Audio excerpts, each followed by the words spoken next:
Olá, boa noite a todos, todas. Estamos online em mais uma atividade do Grupo Gelite.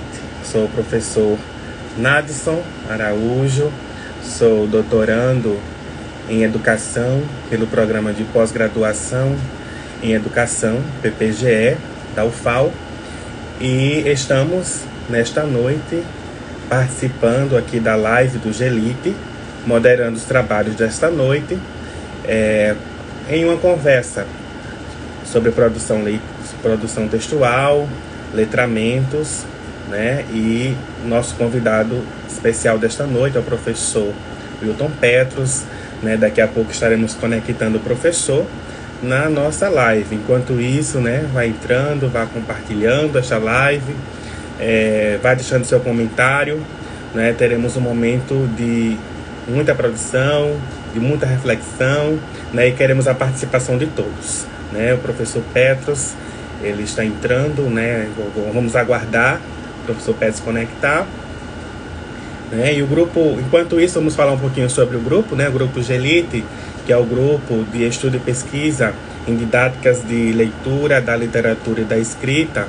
É um grupo que tem a coordenação da professora Adriana Cavalcante, né? Doutora em educação, professora da Universidade Federal de Alagoas de UFAL, no Centro de Educação, e professora também dos programas de pós-graduação em educação, do PPGE e do PPG-Sim.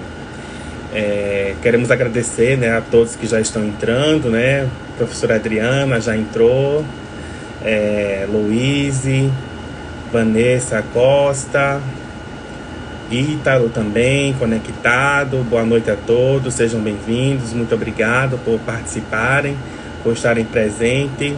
Daniel, professor Petros já conectou, então vamos aguardar o professor Petros enviar o convite. Elis, muito bem. Então, a conversa dessa noite com o professor Petros se dará sobre leitura, produção textual, sobre letramento digital. Então, é uma conversa muito interessante, né? Será muito produtivo. Eu espero que vocês gostem bastante, né? Queremos informar que o Gelite, ele fará frequentemente esses momentos, e você será sempre o nosso convidado muito especial para estar conosco. Professor Petros, se você já estiver conectado, pode nos chamar, enviar o convite para participar.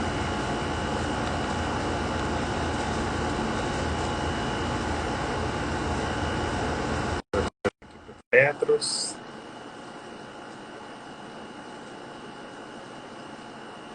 Claudete, boa noite. Boa noite, Boa noite, professor. Seja tudo bem-vindo bom? à nossa conexão da live do Gelite. Obrigado. Nós vamos realizar aqui uma breve apresentação do professor Petros, né? O professor Petros, ele também é integrante do grupo Gelite, ele é membro do Gelite, professor de língua portuguesa, ele é mestre em educação, doutorando em educação pelo PPGE, também nosso colega aqui de programa, né, de pós-graduação. E nesta noite nós estaremos dialogando sobre essa temática tão relevante, não é? Que é a produção textual, o letramento, não é? E queremos dizer que você, durante a transmissão, pode encaminhar o seu comentário, pode colocar a sua provocação, fazer a sua pergunta, que estaremos aqui de forma dialógica, né, de forma muito abertos, recebendo essa sua contribuição, né? Então, nós iremos iniciar a nossa live. Eu gostaria que o professor Petros, né, iniciasse fazendo uma explanação acerca da temática, e à medida que forem surgindo as provocações, né, a gente vai abrindo espaço para que seja feito a discussão de acordo com aquilo que os nossos colegas que estão conectados nos enviam. Né? Então, Petros, boa noite, fique à vontade, estarei aqui contribuindo com você também, né, nessa live, e eu gostaria que você já ficasse à vontade para iniciar essa discussão, né, dando mais uma vez, reiterando boas-vindas a todos que estão conectados. Já temos alguns colegas conectados, o Gelite está presente, os membros do Gelite, a nossa coordenadora, a professora Adriana, está presente, né? Então, Petros, fique à vontade. Obrigado, professor Nadson, pela apresentação. Sempre bem generoso. Quero agradecer a sua presença. Assim, quero dizer que a sua participação não é bem uma moderação, né? Mas também um diálogo que nós vamos estabelecer, e estabelecer também esse diálogo com as pessoas que estão nos ouvindo. E desde já eu quero agradecer ao Gelite pela presença, a professora Adriana Cavalcante, que nos proporciona esses momentos, né, dialógicos, desde as nossas discussões, nas nossas reuniões, onde temos aprendido de forma prazerosa, de forma exemplar para muitos grupos, é o nosso grupo Gelite. Eu já queria dizer, quem não segue o Gelite, né, aí no Instagram, pode seguir o @Gelite. Nós temos discutido questões de literatura, questões sobre escrita, didática, produção textual, né, e aquilo que nós vamos conversar hoje. Nós escolhemos um tema a partir de um artigo que nós publicamos na revista Horizontes, né? Eu tive a honra de participar, de dividir essa escrita com a professora Adriana Cavalcante dos Santos, com o Nadson, o professor Nadson, que está aqui comigo. O tema que a gente escolheu é a produção textual em contextos do letramento e significação social. Pelo tempo que a gente tem aqui, né, normalmente uma live está durando 40 minutos, 30 minutos, porque depois a gente tem os diálogos, a gente quer estabelecer aí uma comunicação, tirar alguma dúvida e aprender também dos que estão aí participando, né? Nós vamos trazer algumas questões que embasaram esse texto, que inclusive, com certeza não vai dar para abordar todo o contexto da pesquisa, né? Toda a questão teórica, mas vocês podem visitar o site da revista Horizontes e baixar o nosso artigo, que está exatamente com esse título: a produção textual em contextos do letramento e significação social. Nadson, eu acho que a grande arquitetônica, a grande organização desse artigo está aí embasado a partir dos pressupostos teóricos do nosso querido Bakhtin. Eu sei que Bakhtin talvez não chegou a nunca pronunciar a palavra letramento, né? Mas é a partir das teorias que Bakhtin formula, né, as questões das relações sociais, as questões da ética, as questões do eu e do outro, as construções sociais dos seres humanos em contextos reais, né? Tem embasado aí a Rojo, em que nós trazemos, o Marcuski, e tantos outros teóricos que trazem aí essa temática significativa do letramento. O que a gente entende por letramento? né?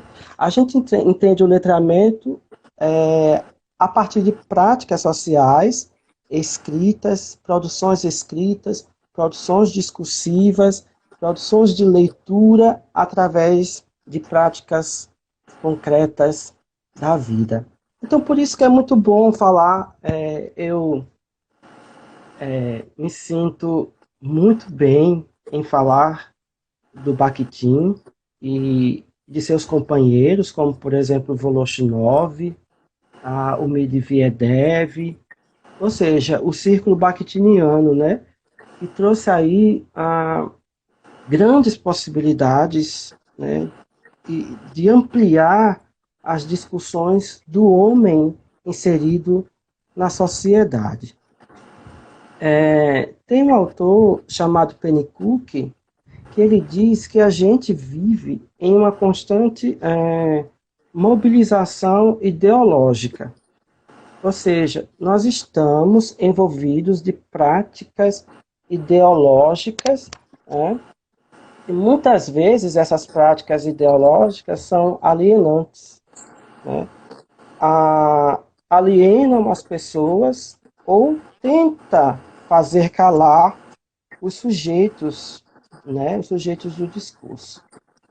Só que eu muito me alegro quando o Bakhtin diz o seguinte, que não existe monólogo e nem existe passividade. Ou seja, mesmo que exista uma tentativa de controle, uma hegemonia, né, discursiva, sempre haverá uma resposta, sempre haverá uma resposta ao contexto onde os sujeitos estão inseridos, né?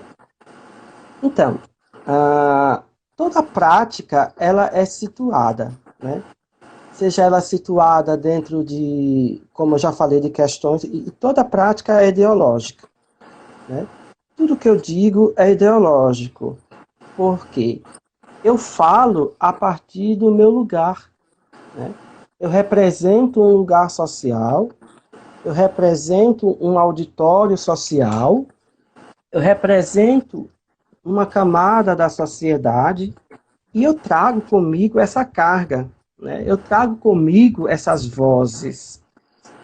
A gente fala nesse texto que os sujeitos falam do que lhe é comum, né? Por exemplo, quando eu era criança, eu tive uma professora que estudava comigo e ela pediu para a gente uma prática de escrita que falasse sobre o morango. Naquele tempo, quando eu era criança, tinha alguns fatores. O morango era muito caro, né? A gente não tinha acesso ao morango, eu nunca tinha tido contato com ele, então dele eu não podia falar, né? A gente só via em livros impressos e de forma superficial, né? Porque se a gente for olhar as práticas discursivas a partir apenas de palavras, né, nós estaremos nos perdendo. Porque por trás de toda palavra, por trás de todo discurso, nós podemos observar ideologias, como eu já disse, valores axiológicos e tons valorativos. Toda palavra tem um valor, porque eu trago ela de um dado lugar. Eu trago ela, a palavra, de um dado contexto social, né? Mesmo que a palavra seja única, uma palavra, observando Bakhtin, ele, nesse livro aqui, Bakhtin não, perdão, Voloshinov, é um livro novo do Voloshinov, A Palavra na Vida e a Palavra na Poesia. Eu quero ler só um trecho aqui para vocês compreenderem o que eu estou falando. Duas pessoas estão sentadas em um quarto. Estão caladas. Uma diz, puxa, a outra não responde nada. Para nós que não estávamos no quarto antes disso, toda essa conversa é totalmente incompreensível. O enunciado puxa, tomado de modo isolado, é vazio e privado de qualquer sentido. No entanto, a conversa peculiar desses dois, que na verdade consiste em apenas uma palavra pronunciada com entonação expressiva, é repleta de sentido e de significado e é muito bem finalizada. Aí o Voloshinov diz que para se entender a palavra que foi dita, para compreender o discurso de qualquer palavra, a gente tem que levar em conta, primeiro, o horizonte espacial comum dos falantes. Ou seja, o que eu estou vendo para falar a palavra? Né? O que o lugar físico onde foi pronunciada a palavra, o que ele reverbera para mim? Né? Outro fator é o conhecimento e a compreensão da situação comum entre os dois. Entre os dois sujeitos que estão dialogando, foi criado um momento comum discursivo. Né? Então, eles se entendem, é como se a palavra fosse uma senha. Né? E só entende aqueles dois que estão dentro, imersos, dentro daquela cultura, dentro daquele contexto, dentro daquele auditório social. E outra coisa que traz compreensão à palavra, que dá valor à palavra, é a avaliação comum dessa situação. Quando eu olho a palavra, eu dou um valor a ela. Né? Por exemplo, como Voloshinov também diz, quando eu olho a cruz, para mim que sou cristão, eu dou um significado valorativo àquele objeto. Né? Por trás da cruz, para mim, tem alguns significados, como o sacrifício de Jesus na cruz, como questões ali de modos, de comportamentos religiosos. Mas, por exemplo, o muçulmano não observa da mesma forma que eu, né, e que você, porque ele está impregnado de outras vozes e ele está em um outro auditório social e ele traz outro valor. Então, é outro valor axiológico que ele está impregnado. É um outro auditório social. Então, é assim, nenhum sujeito o Bakhtin diz assim, não existe o sujeito, deixa eu me lembrar do termo, não existe, é como se fosse não existe o sujeito completo, né? Mas existe um sujeito formado por várias vozes. Então, vamos levar isso para a escola, né, professor? Porque isso nos é muito caro em contextos escolares. Então, quando a professora mandava eu falar sobre o morango, eu não sabia escrever. Porque, primeiro, eu não sabia que eu não tinha a visão espacial do horizonte. Ou seja, eu não havia sido marcado pelo que Bakhtin chama de cronotopo dentro daquele enunciado. Ou seja, a minha história não foi, nem nunca passou por um morango. Então, eu não sabia escrever. Né? Mas um outro dia eu tive uma outra professora que pediu para que eu escrevesse sobre cana-de-açúcar. Né? E quando ela pediu para que eu escrevesse sobre cana-de-açúcar, foi muito bom.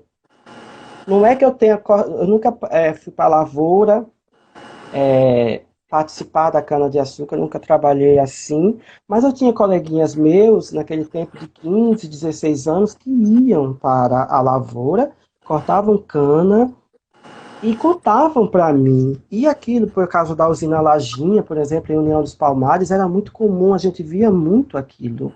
Então, o meu horizonte espacial, né, estava marcado por aquilo. Né? Eu tinha como falar daquele contexto, porque me foi marcado axiologicamente. Eu tinha valores que me faziam constituir a discursividade. Aí a gente vai levar, trazendo, continuando a falar sobre contextos escolares.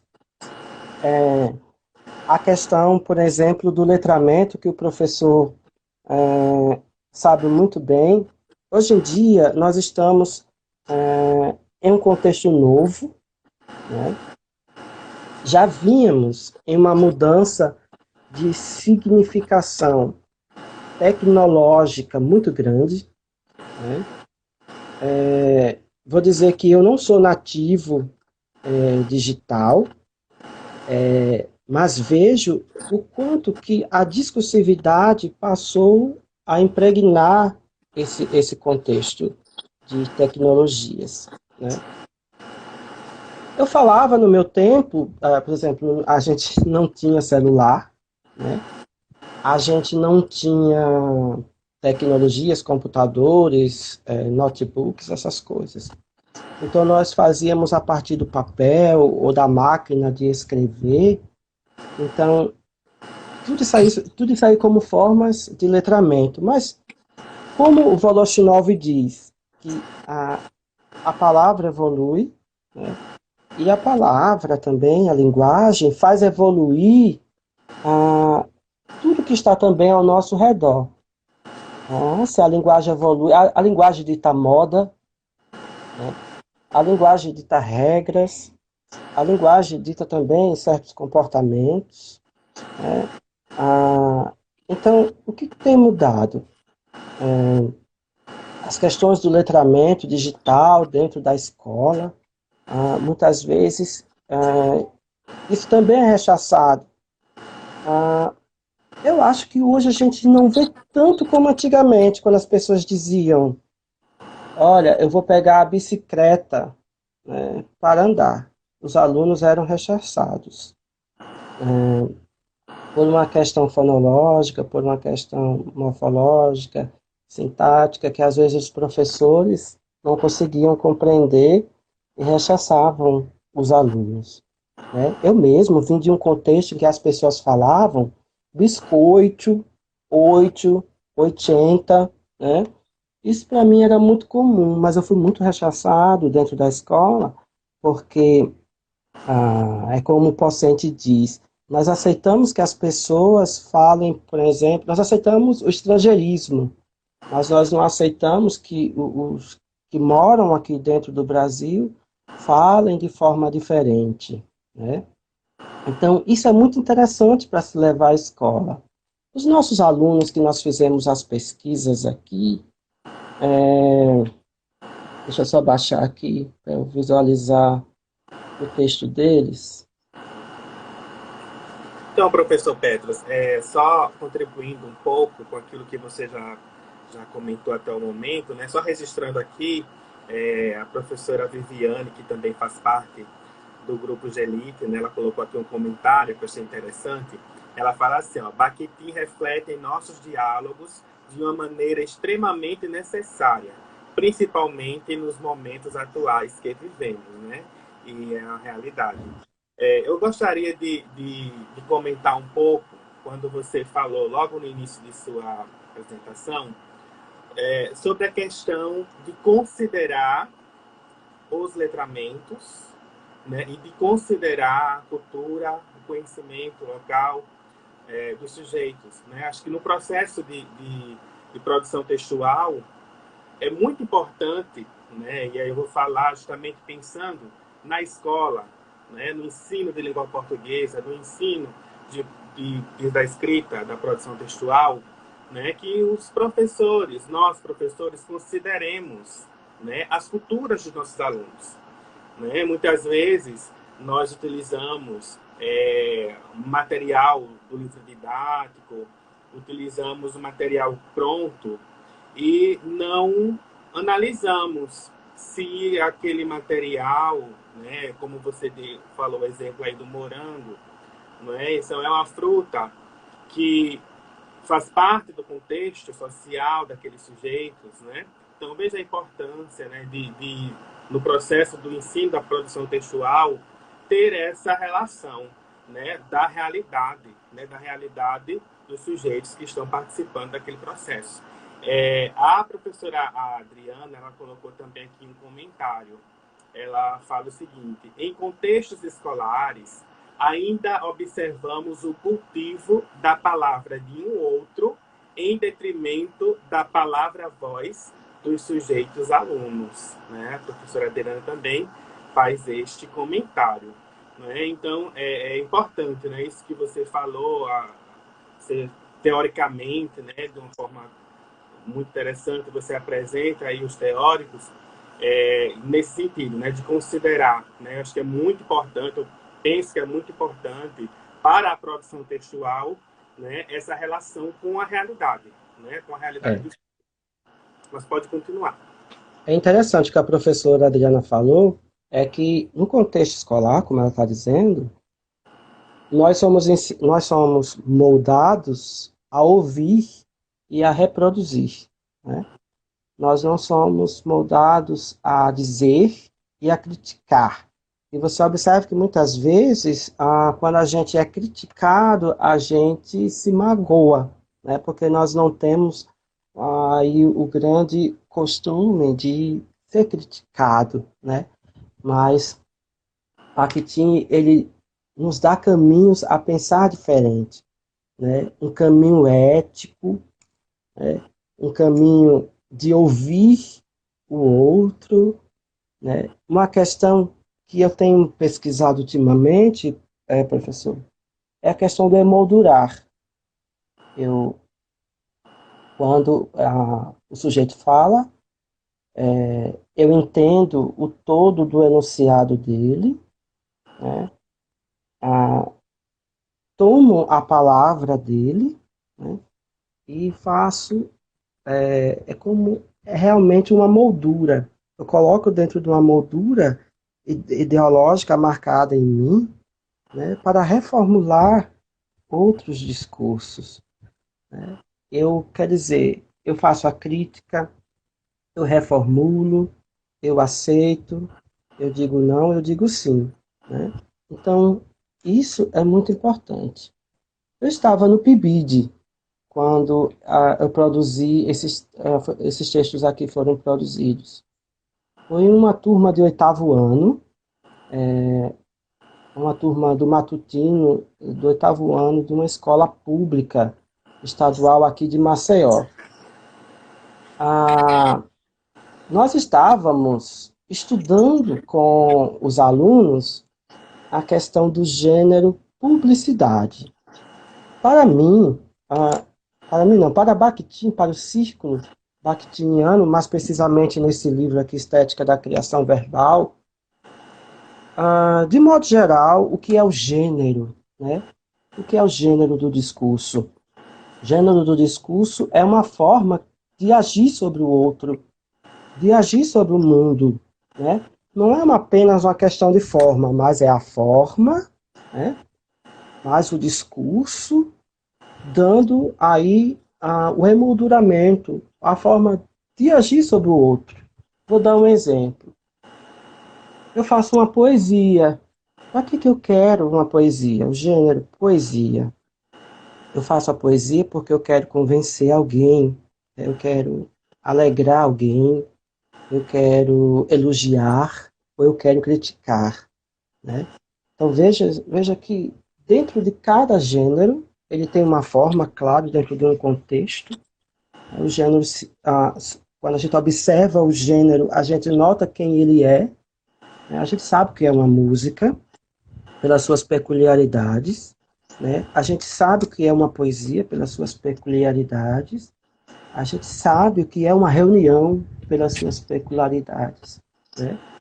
Mas toda questão a gente observa, o Bakhtin observa como forma de agir no mundo. Aí ele chama as formas de dar um passo, o post-poc, né, em russo, é a forma de dizer como dar um passo, de agir sobre o mundo. E é para isso que existe o gênero. Então, nós mostramos para os alunos dessa forma. Olha, vocês vão criar um texto, nós vamos fazer de conta que temos uma empresa, né? Vocês são os donos dessas empresas e vocês vão criar uma propaganda para vocês, tá? Então, nós mostramos as peculiaridades, as formas do gênero publicidade, que vai aí o slogan, a marca, né? E outras coisas, o logotipo, o símbolo, o slogan, né? Vejam só, por que existe o símbolo dentro daquele gênero? É uma imagem, um elemento que identifica a marca, né? O logotipo, o grupo de letras que forma sigla ou palavras para representar a marca. O slogan, frase curta para que seja associada à marca. Veja que dentro da construção do gênero existe um conjunto de formas que a gente tem para persuadir, para convencer, para dizer, né, para se colocar. Então, a gente mostrou tudo isso para os alunos e dissemos para eles, olha, vocês têm que vender um produto, vocês têm que vender aí é, no, na empresa de vocês, né? Então, eles começaram a construir, reformularam várias vezes, porque na perspectiva que nós assumimos, principalmente na minha pesquisa, eu falo da reelaboração discursiva, né? É uma pena, e eu acho uma pena realmente, quando em uma sala de aula os professores dão um texto e nunca mais aquele texto aparece, né? Nunca mais. Então, o aluno pergunta, para que eu escrevi? Né? É o que a Irandé também diz. Eu escrevi para quem? Eu escrevi para quê? Né? Ah, eu estou escrevendo em qual contexto? Que é aquele texto? Então, eu chamo isso, a partir da Bazarim, de interlocução interessada. Esse é o papel do professor. O professor tem um papel fundamental na aprendizagem para constituições dos sentidos de um texto. Olha, eu tive alunos que eu pegava o texto deles e era apenas aglomerado de palavras, palavras soltas, a gente não entendia os sentidos lineares, não tinha remissividade, não tinha quase um aproveitamento de uma frase ou outra. Então a gente sentava com o aluno de forma interessada, a partir da teoria de Bazarim, pegávamos o texto, colocávamos bilhetes naquele texto, a partir dos inacabamentos também da teoria discursiva do Bakhtin, pegávamos a partir de certos pontos inacabados para dar continuidade discursiva naquele texto. O texto não está perdido, é uma questão aí de trabalho, né? Porque tem até um livro chamado Lutar com Palavras. Escrever é realmente uma luta, né? Outro dia a professora Smolka estava dizendo, uma live aí, que para ela a escrita é realmente um processo de dor, é um processo dolorido, realmente. Tem gente que no instante escreve, mas tem outros que a depender do momento que veio, de como foi, de como foi as questões do letramento em sua casa ou na família, que a família tem um papel essencial também, não é só a escola, né? A gente traz muitas dificuldades, né? Eu tive muita dificuldade quando cheguei nas minhas primeiras escritas, porque os meus pais não sabiam ler, então praticamente tive que, em certo ponto, andar só. Então, o professor traz aí uma interlocução interessada, pega o texto, não joga para lá, né?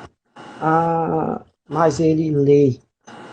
E é muito interessante quando o aluno percebe que tem um professor interessado no seu discurso. E não é aquele professor do cata-erro, né? Vou buscar aqui. Olha, esse aqui é apenas o verbo, é apenas o substantivo, é apenas. Isso aqui, a vírgula está fora do lugar, mas a gente pode associar a as questões de gramática aos estudos discursivos. Por exemplo, quando eu digo assim, sempre dou esse exemplo, gosto muito. Vou ali comer gente. Vou ali comer gente. Né? O ouvinte que está na minha frente vai pensar o quê? Que eu sou um canibal. Né? Mas entra aí as peculiaridades da gramática associada ao discurso, por exemplo, do vocativo. Né? Gente, vou ali comer. Né?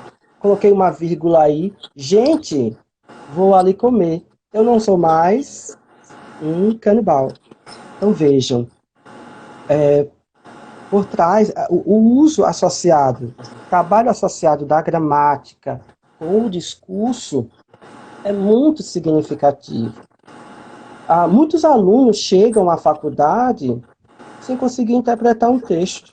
Né? Quando ele traz um texto mais aprofundado, ele não consegue interpretar. Né? É o que Rojo, eu acho que você tem mais propriedade, as questões dos níveis de alfabetismos, né? que a Rojo comenta, os níveis de alfabetismos. Então, muitas vezes, quando a gente chega à faculdade, a gente não sabe, porque a gente foi ensinado apenas a olhar a gramática, e a pura gramática. Mas, por trás disso tudo, por trás de qualquer palavra, tem os arranjos discursivos, né? Tem os subtendidos, que a gente também tem que levar o aluno a conhecer. Não sei se já está por o tempo, mas eu só quero ler aqui os textos dos alunos. Então, eles conseguiram escrever. Como interlocutor interessado, eu pedi que eles reproduzissem várias vezes até chegar em um sentido lógico, né?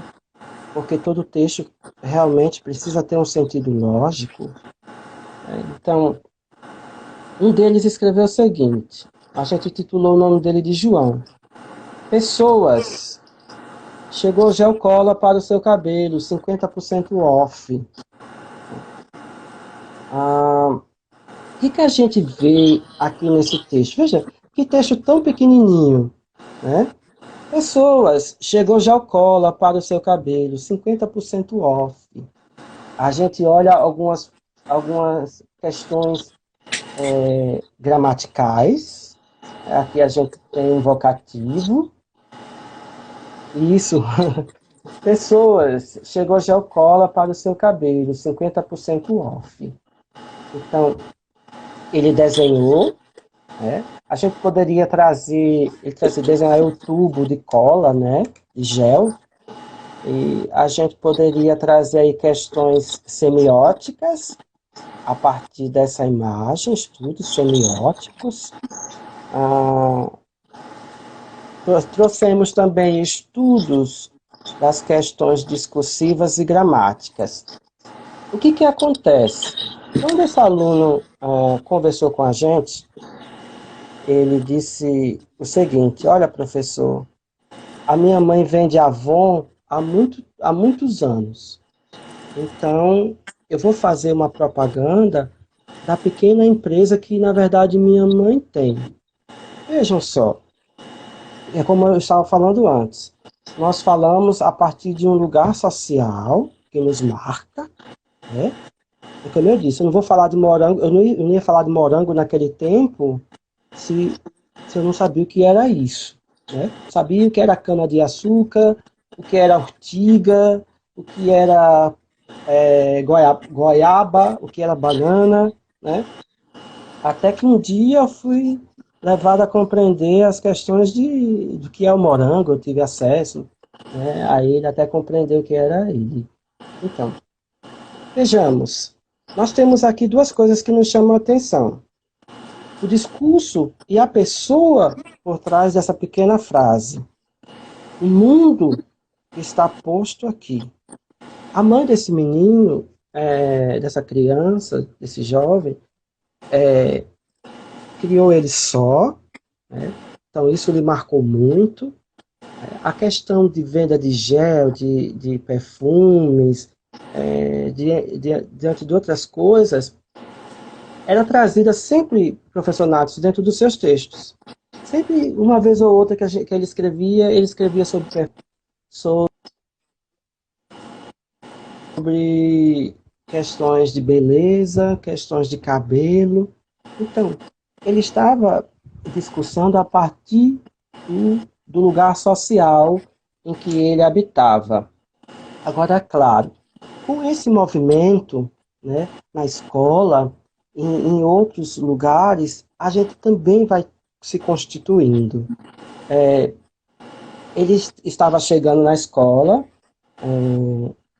ele chegou na escola com esse discurso, mas na escola ele também foi constituído por outras vozes, né, porque, como eu já disse antes, nós criamos, há uma cadeia discursiva a nos constituir. Tem um outro texto.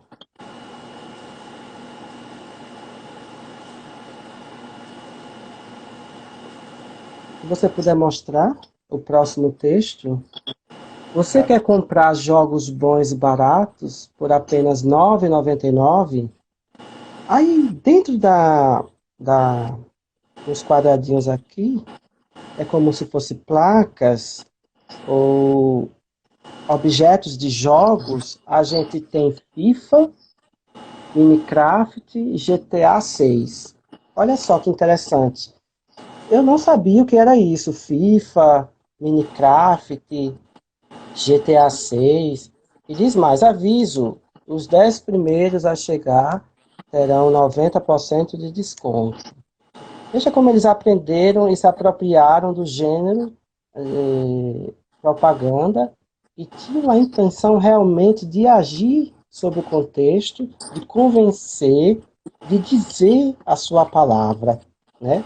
Eles tomaram a palavra dentro do contexto e buscavam aí os modos de convencer o sujeito dentro do contexto. Então, vejam só, que interessante. Minecraft, FIFA, GTA. Professor, acho que você já ouviu falar bastante disso, né? São questões de jogos. Eu nunca tinha ouvido falar disso. Vejam que a gente se constitui dentro do contexto uns com os outros. O que acontece? Dentro dos próximos dois textos, há as mesmas coisas. Eles falam de jogos, falam de sonhos, falam de Free Fire. Então, o que a gente faria? Como a gente já ouviu várias vezes, não pode usar celular dentro da sala de aula, né? Não pode falar de jogo dentro da sala de aula. Mas vou dizer, estes alunos, nós passamos um ano juntos. Todos os nossos textos eu aproveitei para falar de jogos com eles, né? E as construções que nós tivemos foram maravilhosas. De pequenos textos como esses, eles criaram outros grandes textos, né? E falando a partir do lugar social deles. Né? Eu poderia ter muito bem dito, né, de forma tradicional, não, a gente não vai falar de jogo aqui. Eu não sei nem o que é Free Fire. Né? Vocês falam que é Free Fire, mas eu não sei o que é isso. Vamos falar de substantivo, vamos falar de verbo, é isso que nós vamos falar hoje. Não, mas eu aproveitei a leitura da palavra mundo, né, que precede a leitura da palavra, como diz o Freire, para constituir significados e constituir a escrita desses alunos. Né? Eles chegaram no começo do ano de forma com muita dificuldade para escrever, né? Mas quando eles diziam, professor, nunca nenhum professor antes deixava a gente escrever o que queria. Na verdade é que eles não observavam, eles não escreviam o que queriam, né? Eles escreviam o que eles vivenciavam, o que marcava a vida deles. E eu aproveitei isso de forma interessada, né, para constituir, para desenvolver os sentidos da escrita. Então, é assim que é Bakhtin. Observar o que existe por trás da palavra. Né? Não é somente palavra, não é somente palavras soltas e abstratas, mas é discurso. Né? Então fica aí o convite para vocês ler esse artigo na revista Horizontes, que foi muito interessante.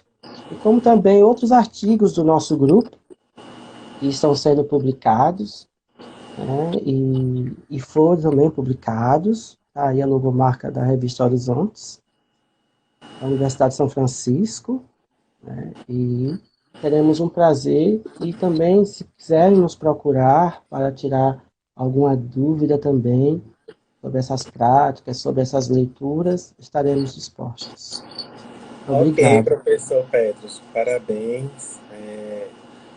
Nós recebemos alguns comentários, já temos aí 45 minutos de live, né, já estamos aí Nossa, caminhando para a finalização, mas eu gostaria de registrar também a presença do professor Juscelino, lá da Federal do Piauí, está presente. Obrigado, professor, por conectar com o Gelite. E nós temos alguns comentários, temos pouco tempo, né? Mas assim, na aham, medida do que os 10 minutinhos ainda, a Márcio, gente encerra. Oi. eu queria também agradecer, eu vi bastante comentários, muitos amigos aqui, eu não tenho nem como citá-los, Uhum. né? Muitos São muitas alunos, né, da pessoas. graduação entraram, muitos colegas, ou professores de outros programas também, né, da própria universidade. Nós agradecemos a audiência de todos, mas eu tenho alguns comentários, Petros. Eu gostaria que você, se possível, se de forma, a gente tem pouco tempo, né, Uhum, objetivo, a gente fizesse o seguinte: a professora Adriana coloca, Petros, qual o papel do outro, o professor, no processo de reelaboração textual do aluno? Qual o papel do aham. professor? O papel do professor é um papel mediador, um papel de mostrar caminhos. Hoje, a gente não tem mais aquela ideia do centro, né? O professor não é o centro e também não sabe tudo. Ele se constitui com o aluno se constitui com ele, né? Então, é uma troca dialógica. Não existe o sabe tudo, né? Como eu aprendi através dos meus alunos. E são eles que me constituem como sujeito, e por causa deles eu estou aqui falando. Tá. Aí a professora também faz outro questionamento, dizendo o seguinte: essas formas, signos linguísticos, identificadas na produção discursiva do aluno, podem ser entendidas como elementos de significação social? Aham. O que é o signo? O Voloshinov ele traz claro, dizendo que a gente distingue signo e sinal, né? Quando eu falo de uma coisa que eu conheço, e eu tenho propriedade, a gente tem o signo linguístico, né? E por trás do signo, a gente tem uma significação. Esses objetos que os alunos trazem é um signo, porque eles têm propriedade de fala sobre ele, e eles são marcados por alguma significação. É por isso que ele traz ali. Se fosse um sinal, como Voloshinov diz, ele não traria nem compreenderia. Por exemplo, se eu falar uma palavra russa aqui, muitos de nós não vamos entender, só se tiver algum aí que saiba falar russo. Né? Mas se eu falar uma palavra russa aqui, vai ser tida como um sinal, né? Vai ficar voando. A gente não dá significado à palavra quando a gente não entende. A gente não dá significado ao objeto quando a gente não compreende, não tem uma afinidade com ele. Então, é signo, os objetos que os alunos trouxeram, como videogame, como fones, né? É um signo linguístico porque traz uma marca significativa dentro do social dele. Ok. Então, né, temos aí 50 minutos de live, nós já vamos encerrar os trabalhos por hoje. Queremos, antes de encerrar, falar, né, para todos que estão acompanhando o Gelite, acompanhando as nossas lives, que fique atento, né, no que a gente está postando. O Gelite, ele tem uma agenda, né, de atividades nesse momento que estamos do distanciamento social, né? Nós estamos realizando uma série de atividades, né? Temos uma agenda já com uma live no dia 26 desse mês de junho, com a professora, a nossa convidada é a professora Carla Coscarelli, assim, uma professora que tem, uma pesquisadora, professora que tem pesquisado sobre leitura, sobre letramento também, letramento digital. Né? Teremos uma transmissão pelo YouTube, nós temos já no nosso feed lá todas as informações, né, para quem queira participar, atividade que terá certificado também de participação, e informar que o GELIT estará realizando, né, pelo menos aí quinzenalmente, um encontro como este, com membros do GELIT e com convidados, sempre com a temática sobre educação e linguagem. Né? Então, Petros, nós agradecemos, né, uma belíssima explanação, né, pelos comentários, vimos aqui, né, os colegas, os nossos colegas e alunos também, parabenizando pela sua apresentação, né, e o Petros, Obrigado. ele tem pesquisado sobre essa temática, ele tem pesquisas, textos, né? Então, pelo próprio Instagram do Gelite, vocês fiquem à vontade para enviar mensagens, né? Caso queiram enviar comentários, feedback sobre esta atividade, fiquem à vontade. Né? Então, nós agradecemos também a professora Adriana, nossa coordenadora, que desde o início da live está aqui conectada conosco e tem nos apoiado, não é, nessas atividades. Então, até a próxima. Né? Então, ficará disponível esta live para quem quiser assistir novamente ou compartilhar. Né? E até a próxima. Obrigado, Petros, e obrigado a todos. Obrigado, professor. Tchau.